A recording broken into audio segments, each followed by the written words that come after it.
Hello everyone, मैं आपके लिए लेके आ गया हूँ चैप्टर बिजनेस का, क्लास 11th का। अब मैंने आपको पार्ट 1 में सिखाया था, वो एक बार मैं रिवाइज करा दूँ फटाफट। मैंने आपको पार्ट 1 में सिखाया था कि वैश्विक वित्त क्या होता है। वैश्विक वित्त होता है, यह होता है कि अगर हम व्यवसाय को चलाने के लिए जो भी वित्त लेके आते हैं, वित्त मतलब होता है पैसा, जो भी वित्त लेके आते हैं उसे हम कहते हैं वैश्विक वित्त। व्यवसाय को सुचारू रूप से चलाने के लिए, मतलब कि अच्छे रूप से चलाने के, देखिए नोट्स बना लीजिएगा आप। एक बार फोटो खींच लो आप, अच्छे से खींच लिया। अब मैंने इसके बताया था इसका नेचर क्या होता है, मतलब कि कहाँ इंपॉर्टेंस आता है। ये सभी प्रकार के व्यवसाय के लिए आवश्यक है। अब कोई सा भी व्यवसाय को चलाने के लिए फाइनेंस की तो आवश्यकता होगी।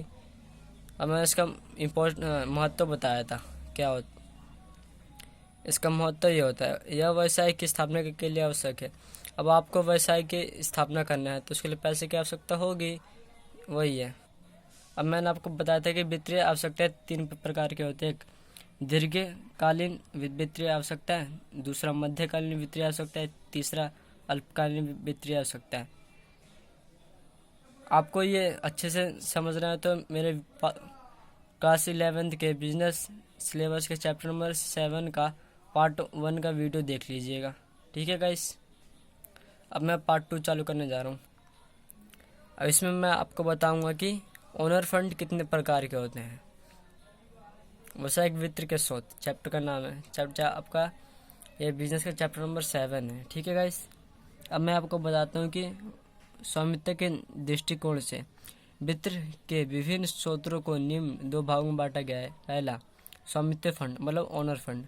अब मान लो आप एक बिजनेस के ओनर हो, आपको इस बिजनेस को चलाने के लिए जो भी पैसे आप लेके आओगे उसे कहेंगे ओनर फंड। अब मान लो आपको ज़्यादा पैसे की आवश्यकता है और आपके पास पैसा नहीं है, तो आपने किसी से उधार लिया तो उसको कहेंगे ऋण फंड।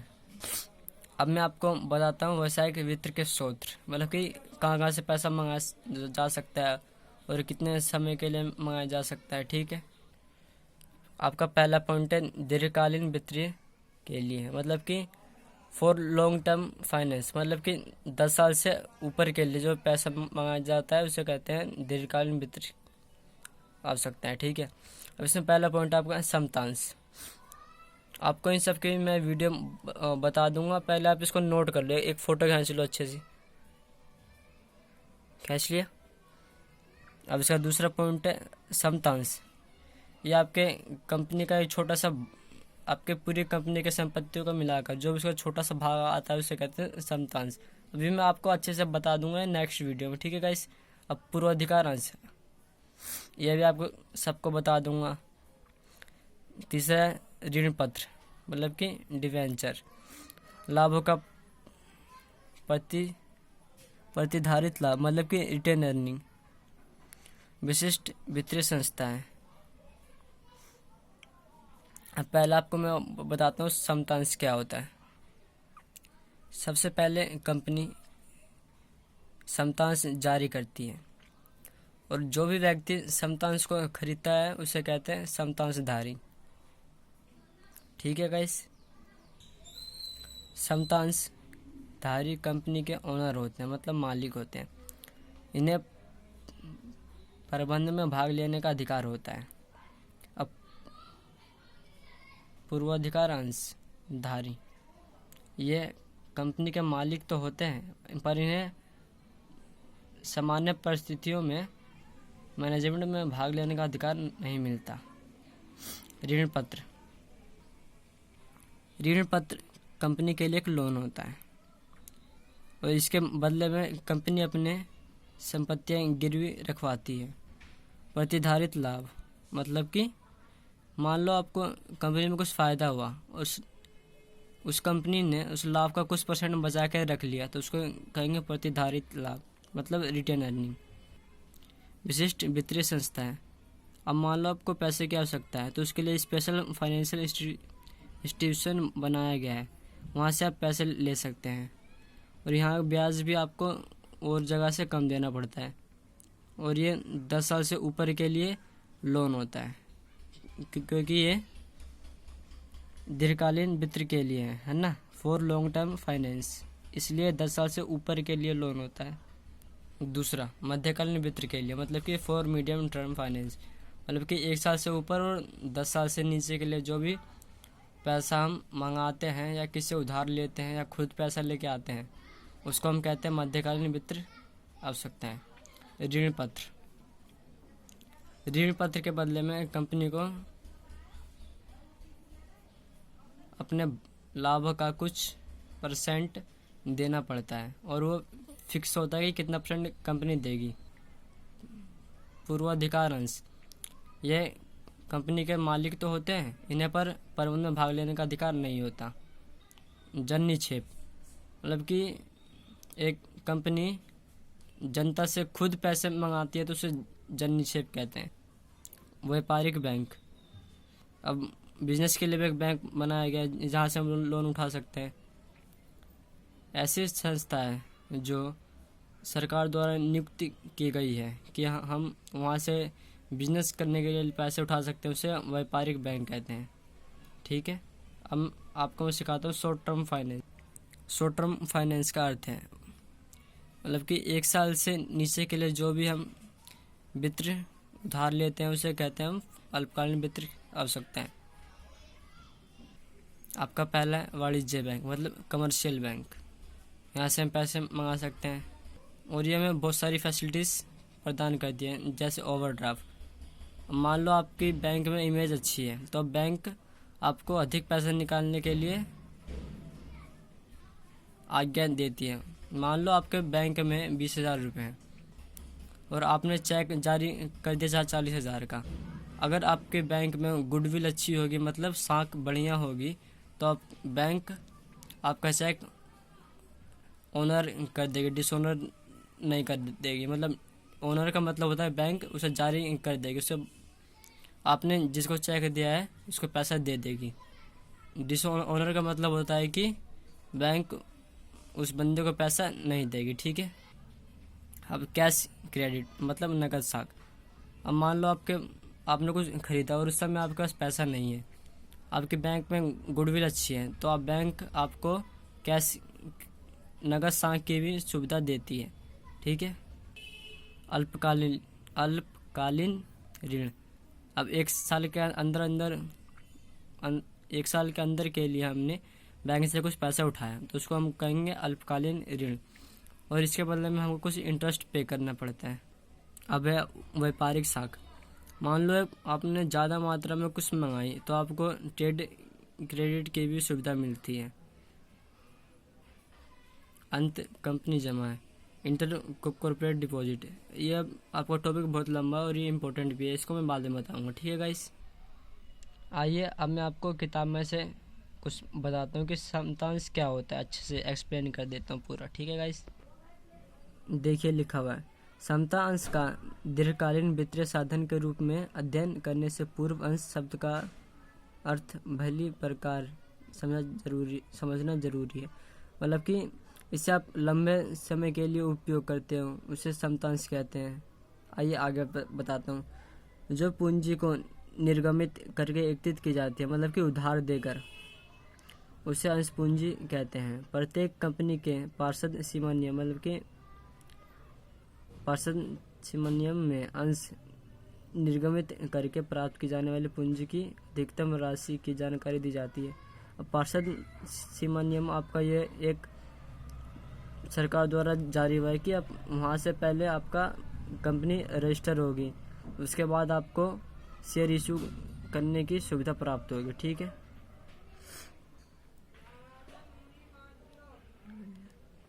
अब रजिस्टर पूंजी कहते हैं। अब देखिए मैंने बोला ना कि अगर आपकी कंपनी रजिस्टर होगी तो उसे रजिस्टर पूंजी बोला जाएगा। ठीक है, अब इसका एक एग्जांपल भी आइए समझा देता हूँ क्या है। कंपनी की इस रजिस्टर पूंजी को निश्चित राशि की छोटी छोटी इकाइयों में बांट दिया जाता है। रजिस्टर पूंजी की प्रत्येक छोटी इकाई अंश कहलाती है। उदाहरणतः यदि कंपनी की रजिस्टर पूंजी 1 लाख है जिसे 10 रुपये के 10,000 हिस्सों में विभक्त किया गया है तो 10 का प्रत्येक हिस्सा अंश कहलाएगा। ठीक है, समझ गए। अब मान लो आपकी कंपनी का पूरा शेयर कैपिटल है 1 करोड़ रुपये। उस कंपनी ने अपने 1 लाख शेयर इशू कर दिए, तो उसका एक शेयर की कीमत कितनी हुई? 10 रुपये। लेकिन 10 को आप 1 लाख से गुणा करते तो पूरा 1 करोड़ होगा। ठीक है, समझिए गाइस। आइए अब मैं आपको सेकंड पॉइंट सिखाता हूँ, पूर्वाधिकार अंश क्या होता है। देखिए लिखा हुआ है पूर्वाधिकार अंश। इसका अभिप्राय उन अंशों से है जो वार्षिक लाभांश के भुगतान और समापन के समय पूंजी वापसी के अधिकार में प्राथमिकता देते हैं। इसका अभिप्राय उन अंशों से है जो वार्षिक लाभांश के भुगतान और समापन के समय पूंजी वापसी के अधिकार में प्राथमिकता रखते हैं। मतलब कि वार्षिक मतलब कि साल में इन पैसों का भुगतान किया जाता है, और ये 1 साल से और इन्हें समतांश से पहले पूंजी की प्राप्ति होती है। देखो लिखा हुआ है ना, वापसी के अधिकार में प्राथमिकता रखते हैं। इन्हें समतांश से पहले पैसे की वापसी होती है। हम मान लो आपकी कंपनी बंद होने वाली है, तो पहले इनको पैसा मिलेगा, उसके बाद मिलेगा समतांश को। समतांश का कुछ फिक्स नहीं रहता कि उन्हें कंपनी में पैसा मिले या ना मिले, पर इनका फिक्स रहता है। ठीक है, क्योंकि बिजनेस इनको बाद में पैसा लौटा देती है सब। अब देखते हैं ऋण पत्र। इसका अभिप्राय ऋण पत्र धारियों द्वारा कंपनी को दिए गए ऋण से। अब मान लो हमने किसी बाहर से पैसा मंगाया, जनता से किसी मंगाया पैसा, तो उसको बोलेंगे ऋण पत्रधारी। अब ऋण पत्रधारी का मतलब है कि कंपनी को दिए गए ऋण से है, उस व्यक्ति ने हमको कुछ पैसा दिया तो उसको कहेंगे ऋण पत्रधारी, जिस पर वह निश्चित दर से ब्याज प्राप्त करता है। अब उस बंदे ने कुछ पैसा दिया है तो हमको कुछ, तो बंदा फ्री में तो पैसा देगा नहीं, तो उस पैसे में हम उसको कुछ ब्याज प्राप्त, उस पैसे के बदले उसको हम कुछ ब्याज देते हैं उस पैसे का। ठीक है, उसी को बोलते हैं ऋण पत्र। इसकी फोटो खींच लो। अब देखते हैं प्रतिधारित लाभ। इसका अभिप्राय शुद्ध लाभ के उस भाग से है जो अंशधारियों में लाभांश के रूप में नहीं बांटा जाता, बल्कि भविष्य में प्रयोग करने के लिए व्यवसाय में ही रख लिया जाता है। प्रतिधारित लाभ का यह अर्थ है, मान लो आपके बिजनेस में कुछ फायदा हुआ, उस फायदे में से आपने कुछ पैसा बचा लिया कि अगर आगे कुछ बिजनेस में नुकसान होता है या हमको कुछ वस्तु खरीदनी होती है तो उस पैसे से हम मंगा लेंगे, तो उसको बोलेंगे प्रतिधारित लाभ। ठीक है, अब अगला पॉइंट देखते हैं। देखिए अगले पॉइंट में ऋण पत्र है, जो मैंने आपको बता दिया। ये मध्यकालीन वित्त के लिए, मतलब कि शॉर्ट टर्म के लिए, मतलब कि 1 साल से ऊपर 10 साल से नीचे के लिए। ऋण पत्र मैंने आपको बता दिया, पूर्वाधिकार अंश भी बता दिया। अब देखते हैं जन निक्षेप क्या होता है। जन निक्षेप से अभिप्राय उस जमा से है जो व्यावसायिक संगठनों द्वारा जनता से सीधे प्राप्त की जाती है। अब मान लो आपने आप बिजनेस के ओनर हो, मतलब मालिक हो, और आपने जनता से खुद अपने बिजनेस के बारे में जानकारी दे के उनसे पैसा मंगा लिया, तो उसको कहेंगे जन निक्षेप। जो मतलब ओनर खुद डायरेक्ट जाकर, मतलब ओनर नहीं कोई भी जा सकता है, मतलब मैं एक उदाहरण दे रहा हूँ कि ओनर मान लो गया, वो जनता से कुछ पैसे लेके आता है, तो उसको बोलेंगे जन निक्षेप, मतलब पब्लिक डिपॉजिट। जो ओनर जनता से स्वयं जाकर खुद मतलब जाकर पैसे लेके आए, उसको बोलेंगे पब्लिक डिपॉजिट। अब अगला पॉइंट देखते हैं। अगला पॉइंट है कमर्शियल बैंक। कमर्शियल बैंक से यह मतलब होता है, कमर्शियल बैंक बिजनेस को लोन देने के लिए बनता है और ये सरकार द्वारा संगठित किया जाता है, उसे व्यापारिक बैंक या कमर्शियल बैंक कहते हैं। ठीक है, अब देखते हैं मीडियम टर्म फाइनेंस, मतलब अल्पकालीन वित्त के लिए किसमें क्या क्या पॉइंट है, सब देखते हैं। अल्पकालीन वित्त के लिए इसका पहला पॉइंट देखें, ये वाणिज्य बैंक।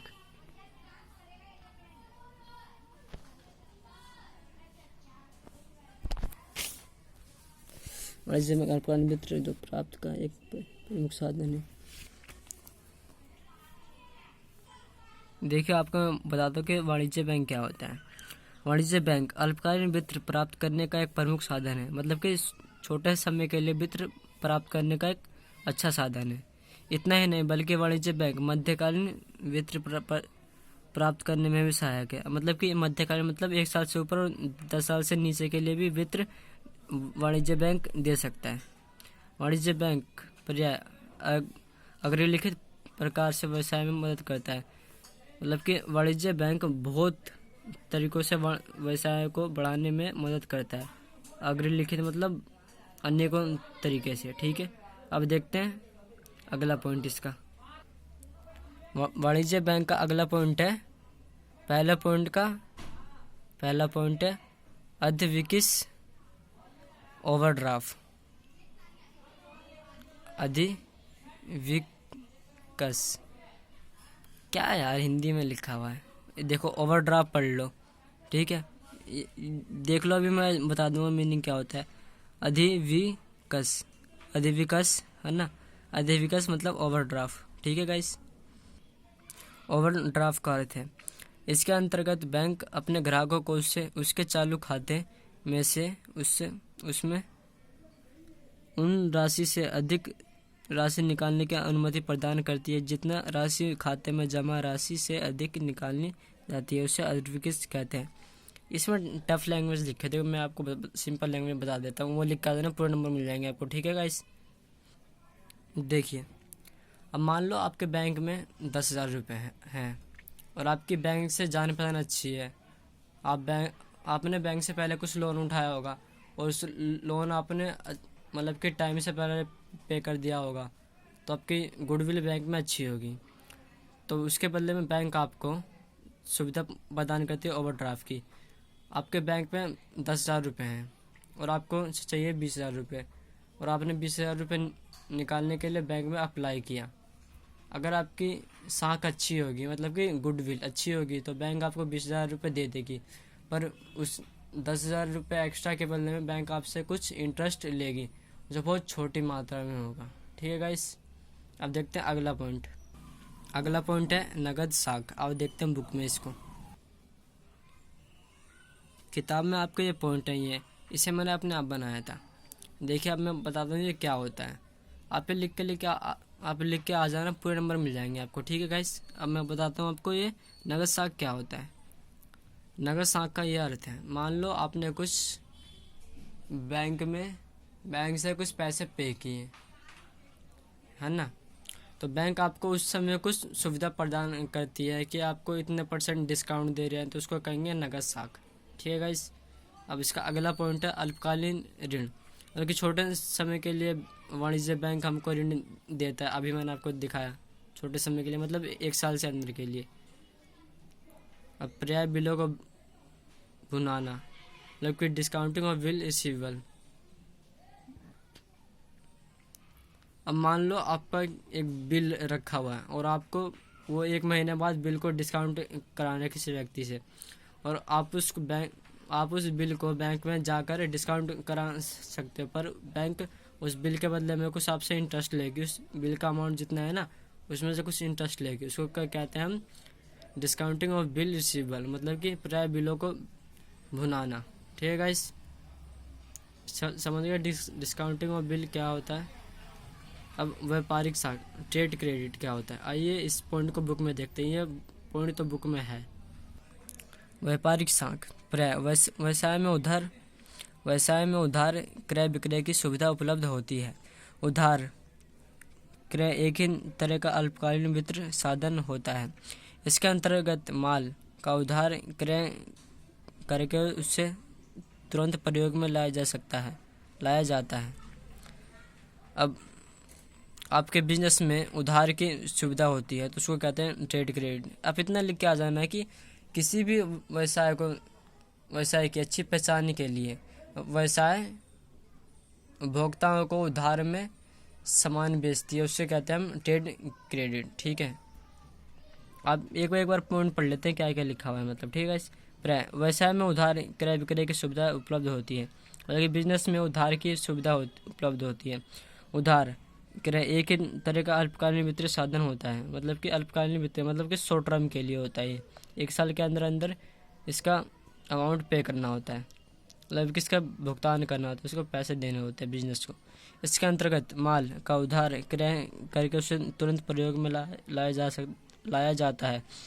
अब मान लो आपने कुछ वस्तु मंगाई पर उधार में मंगाई, आप उस वस्तु का उस समय इस्तेमाल कर सकते हो पर आपको पैसे बाद में पे करने हैं, तो आपके लिए कितना अच्छा होगा। तो ये सुविधा वैसा आपको प्राप्त करवाती है, लेकिन उसका भुगतान कुछ समय बाद करना पड़ता है। मतलब कुछ समय बाद मतलब 1 साल के अंदर करना पड़ता है। इसे वित्तीय साधन की अवधि इस बात पर निर्भर करती है कि विक्रेता कितने दिन की उधार सुविधा उपलब्ध करवाता है।